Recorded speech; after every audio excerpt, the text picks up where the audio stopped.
afternoon. How are you, babe? I am doing fine. You have me tickled, and we haven't even started yet. It's just another typical day around here. I know. For some reason, we both put our headphones on when we record, and we're actually sitting right next to each other. And you said, "Are you not going to put your hair? Are you not going to put your headphones on, or do you not want to mess up your hair?" And I said, "Well, actually, you're sitting right there," and you go from that commercial. Yeah, I'm in the room. Yeah, exactly. That's why you can hear me. But the headsets, I like them because they kind of give me a feel for volume and it's clear, you know? I put them on and I look professional now. You do, at least just for us. I don't sound professional. I sound like an old chain smoker. So what? I know. I apologize. Because you've had a little bit of cold. I know. And I had a coughing fit earlier in the middle of the night. But I hope you can understand the words that are coming out of my mouth because... That's a good segue. Coincidentally, we're talking about the words that are coming out of our mouths. You remember that movie? Because I know you love the classics. Yeah, you call that a classic. Now, for me, a classic has to be at least from the early, like something that's at least 45 going on 50 years old or older. And a lot of them are black and white. And this movie, this was with Jackie Chan and Chris Tucker, right? Right. And I call it a classic. Was that Rush Hour? Rush Hour. Okay. Because it's got a line that people... The movie came out in 1998 because I did my homework. And to this day, people quote that line, right? So say it again. Do you understand the words that are coming out of my mouth? Oh, that's excellent. Thank you. And I think right there, just as a side note on your work, you could have been obviously in the movies. You obviously could be acting. I mean, I think people listening to that could tell. Who was I doing this morning? Just upstairs, I started singing, Hello, darling. Yeah. That's Carol Channing. Yes. Because my voice sounds... so deep and rough and all that. Yeah. But no, I love it. At which point you cannot do Ethel Merman. Oh, yes, I can. Not with that voice. Oh, no. But someday I'll do all my imitation. I can even do Jimmy Stewart. Yeah. You know I do a great Jimmy Stewart. Yeah. And we appreciate everybody listening today. Did you have anything else? Or?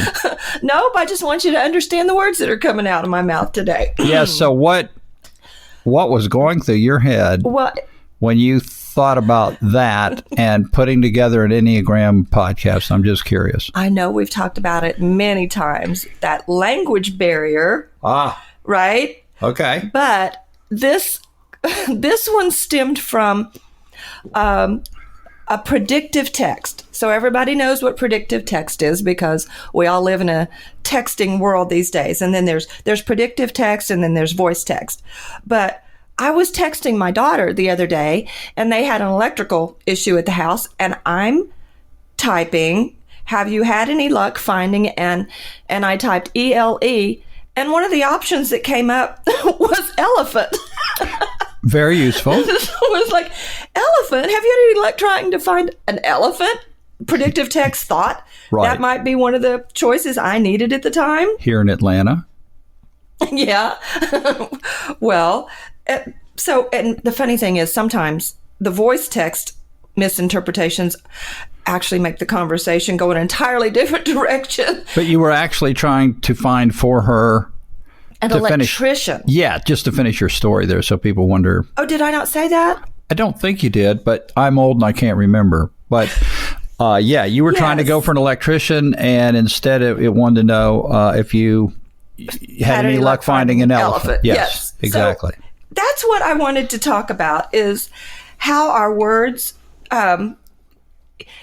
we can misinterpret what somebody is saying because we don't actually talk to each other, right? Okay. So, for instance, predictive text, we all know what it is. All right. So you can actually pre-program your own phone, right? If you've got phrases that you say typically, like, I've got OMW for on my way. Okay. I'll just type LN and it's leaving now. Right. And yeah. My favorite, and you know this, comes from Modern Family and Phil. And Phil thought that when you typed WTF, it meant why the face. Oh my gosh, I forgot about that. Yes. Why the face? Why the face? Right. And so this is a perfect example, right? Or the woman who, true or not, the story is funny. She sent out a group text to her family, and it said, LOL, Aunt Mary just died. Oh, yeah. And all the family was like, LOL, Mom, what is that? And she goes, oh my gosh, what did she think it meant? Lots of love. Lots of love. That's right. And that's why I'm on the podcast, because I am a predictive finisher of your sentences. Oh, is that the same when you finish other people's sentences? Yeah, that's a whole, yes. That's another problem, isn't it? You think you can predict what... Okay, so that's part of the point. Okay. We think we can predict what the other one's going to say, what the other one's thinking. But let me say this one other example, because I was with my friend a while back, and she and her husband were texting each other. And all of a sudden she just went, I don't like when he does that. And I said, or says that. And I said what? And she goes, I love you. I was like, why don't you like when he says, I love you? She said, because I know he has it pre-programmed in his phone. He just types ILY. And it doesn't feel real. Oh, wow. Right? So in other words, when they're done with the conversation, he would just send her the abbreviation ILY. Well, that's all he had to type.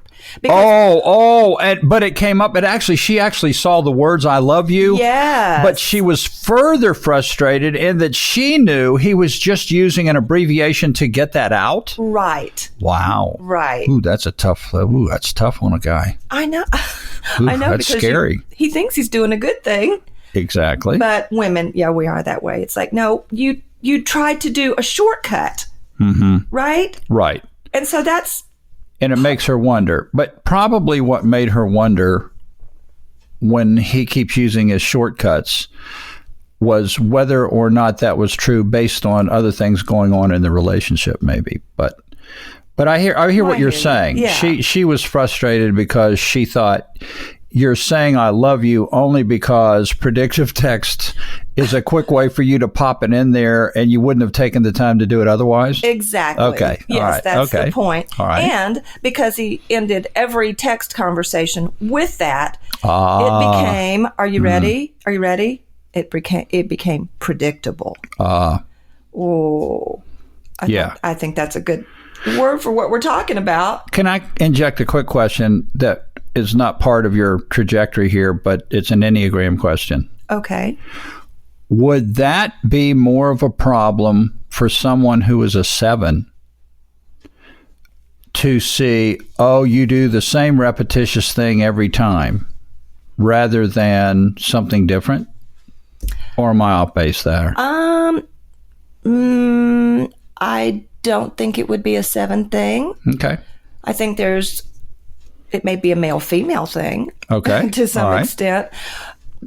And the concern over using that abbreviation, if you will, and doing it over and over again as just kind of a rote tagline at the end of everything. Right. Okay. In fact, I remember my dad,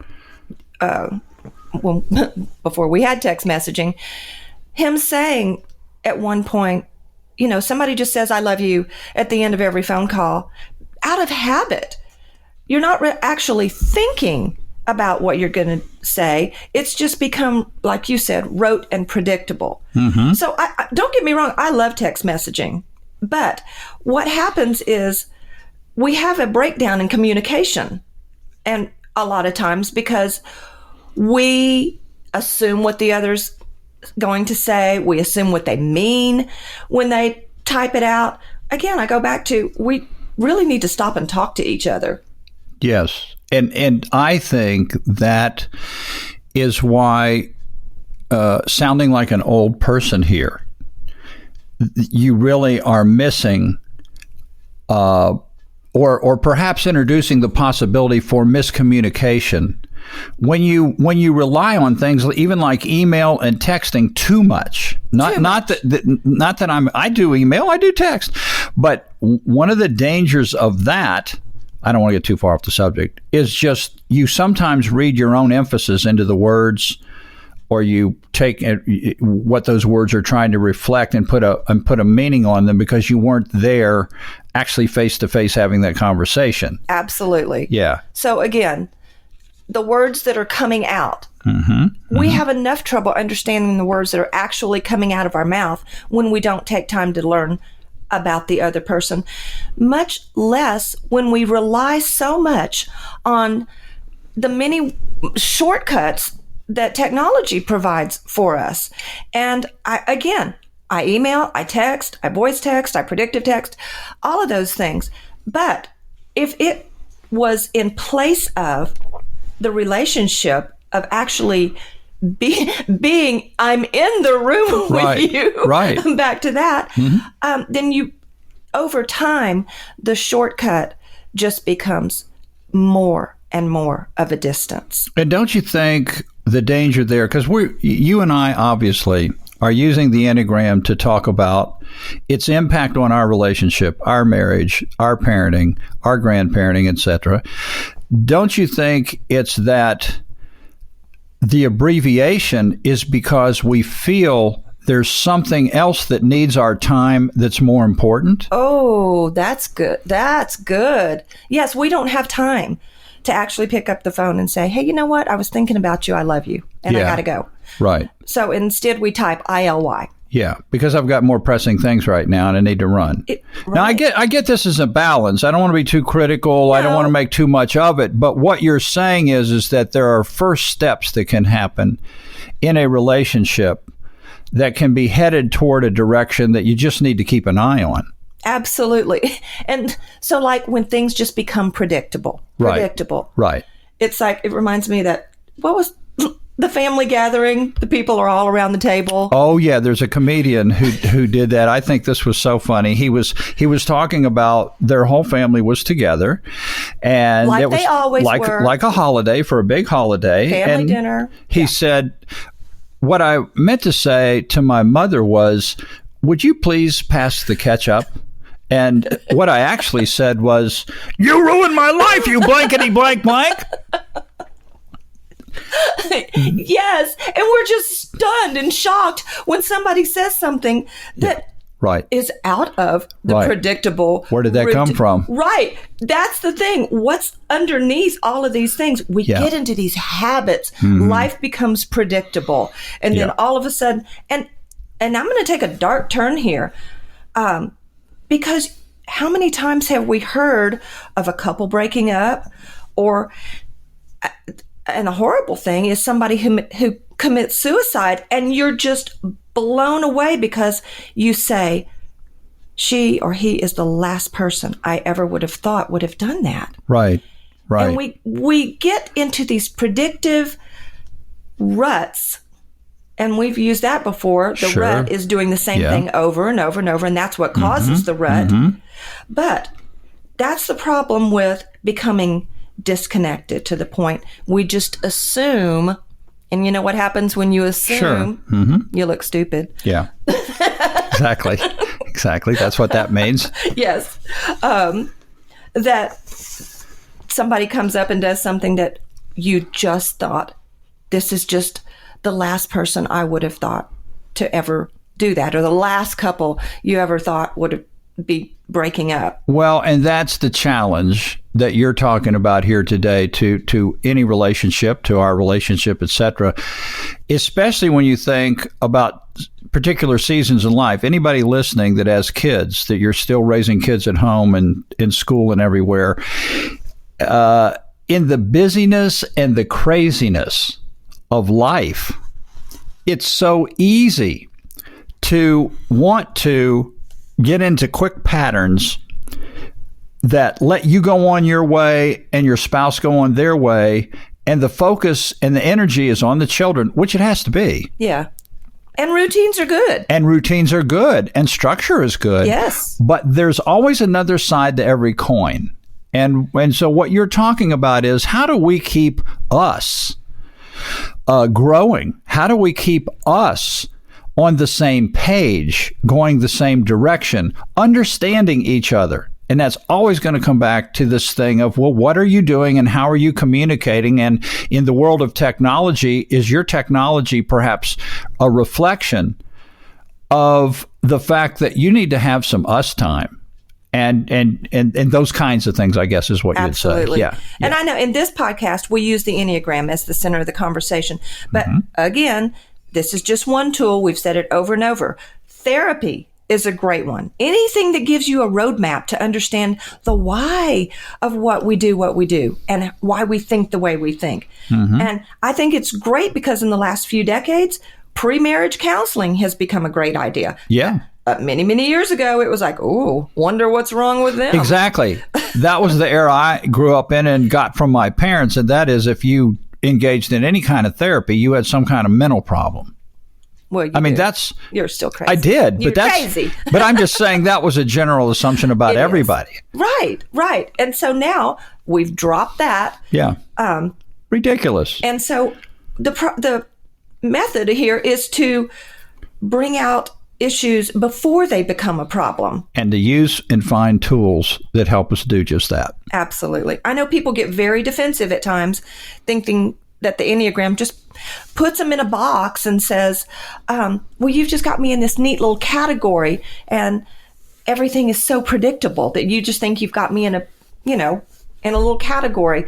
But once I understood certain of my behaviors were predictable, and some of those were not healthy. In fact, they were detrimental to my relationships and to my own health. I wanted to know how to get out of the unhealthy rut. And that's why I love the Enneagram.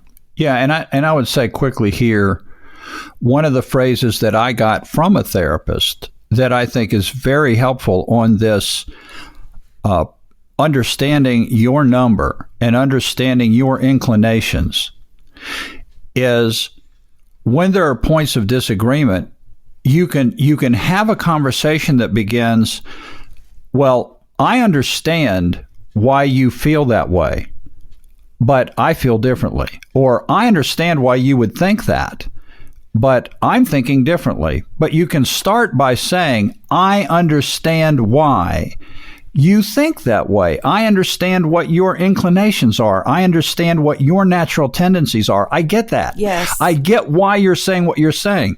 But here's the way I feel. Most of the time, people don't get it. No, that's why we're doing the podcast. Yes. And I know I had a friend one time, and she was telling her husband, and I don't remember what the emotion was. I'm so unhappy. I'm so, frustrated. And he literally said to her, well, you shouldn't feel that way. Ooh. Oh. Ouch. Well, I can tell you that did not end well. No, it didn't. So to disregard somebody's feelings or their thought processes, that, again, this is the breakdown in communication.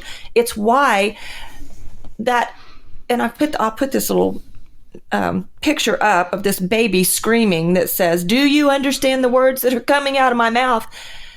Our screaming, either in silence or in actual trying to just, if I yell louder, you'll understand what I'm talking about, is just ineffective. Both methods lead to the breakdown in communication.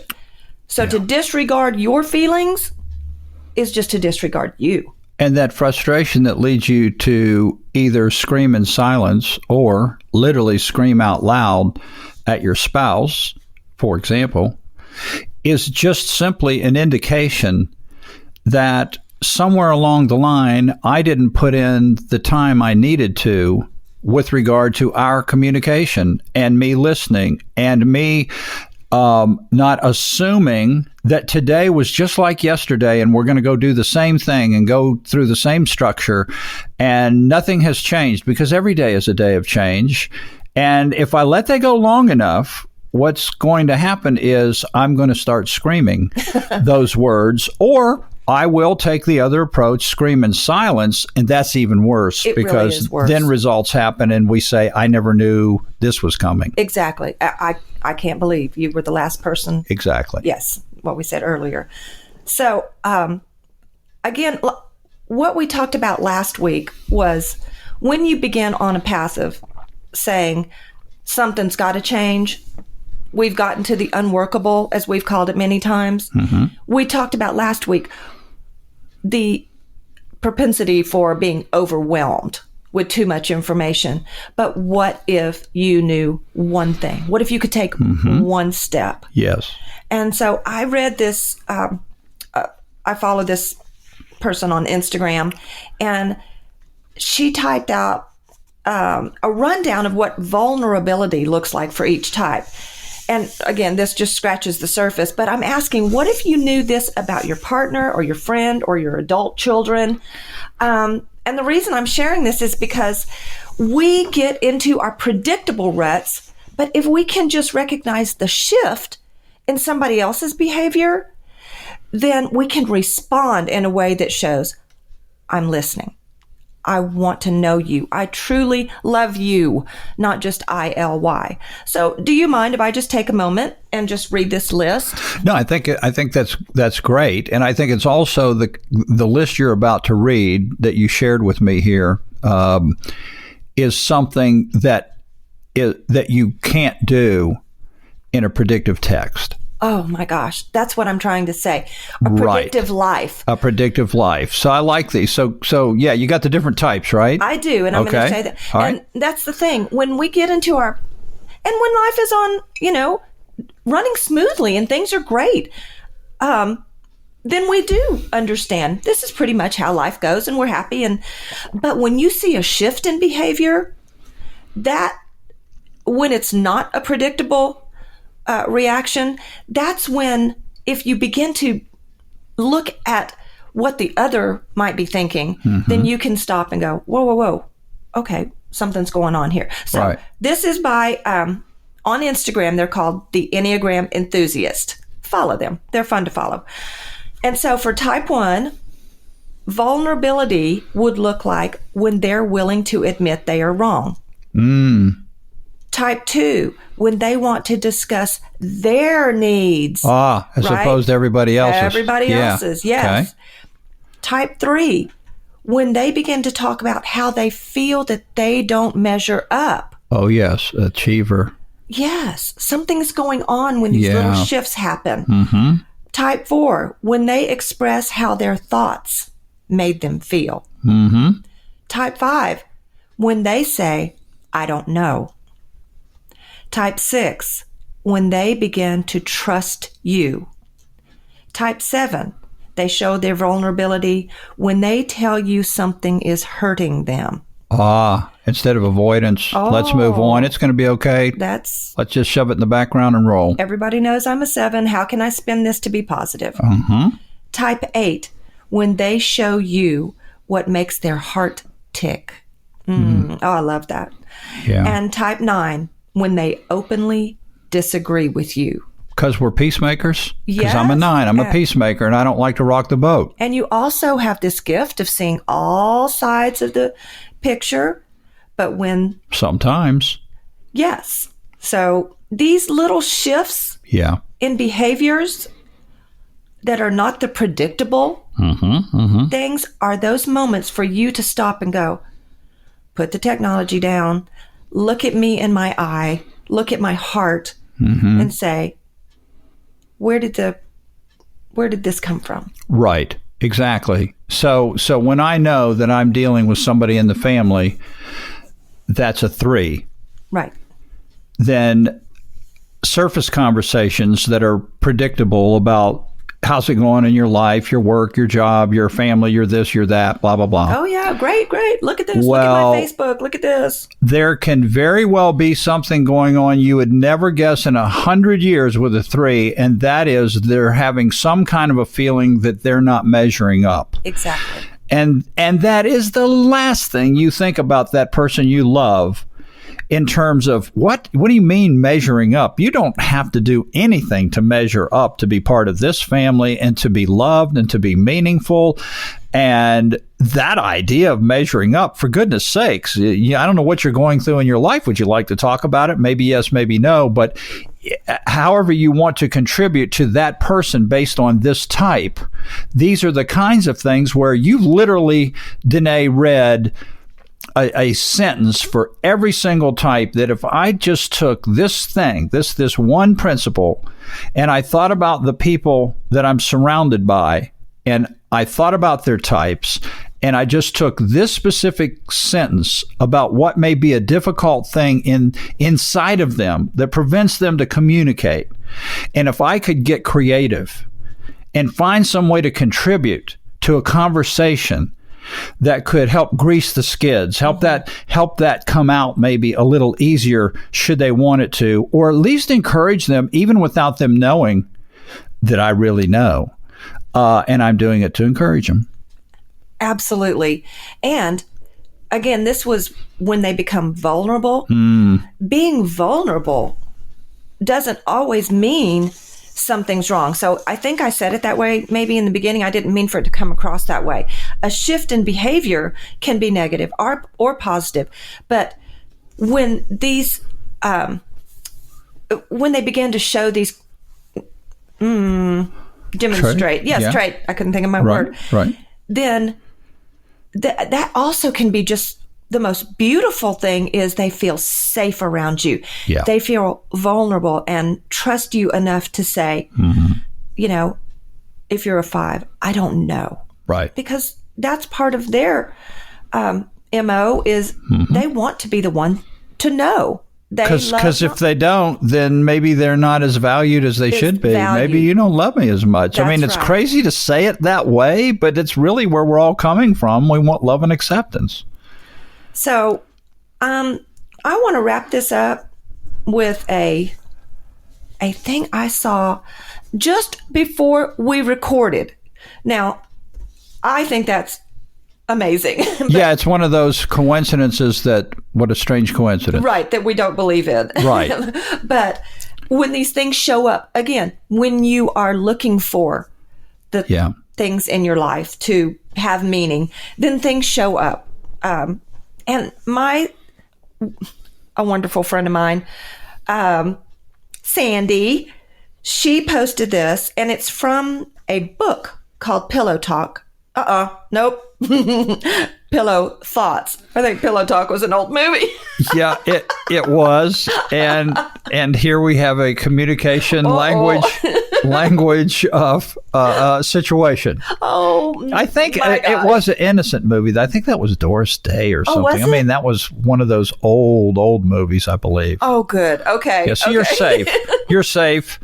Well, because it can sound very predictable what it's about. Yeah. But, okay, Pillow Thoughts. This is by an author, a poet named Courtney Peppernell. So this is about what we've been talking about. We can't go through life looking for the shortcuts. We can't disconnect so much that we've lost our true communication. And I'm about to read it now. So what she says is, you can't skip chapters. That's not how life works. You have to read every line, meet every character. You won't enjoy all of it. Hell, some chapters will make you cry for weeks. You will read things you don't want to read. You will have moments when you don't want the pages to end. But you have to keep going.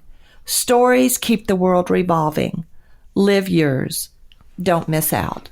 That's beautiful. That's beautiful. Oh, I love that. I do too. And, hearing that and everything you've been saying today, I think what I've heard you say with regard to the texting, that's predictive texting, that in the story of our relationship, there's no abbreviated path to true growth and true connection.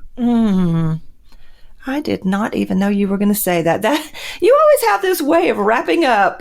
Well, thank you. I think you've been listening to me. Well, okay, then I score. Yes, that was perfect. I love our conversations. I love true conversation with friends, family, you most of all. And I love finding the ways to stop looking for the shortcut to race through my own life, because real living is just right here in the moment. So take the time to love who you are and truly find the joy of living your life by loving your own number. See you next week.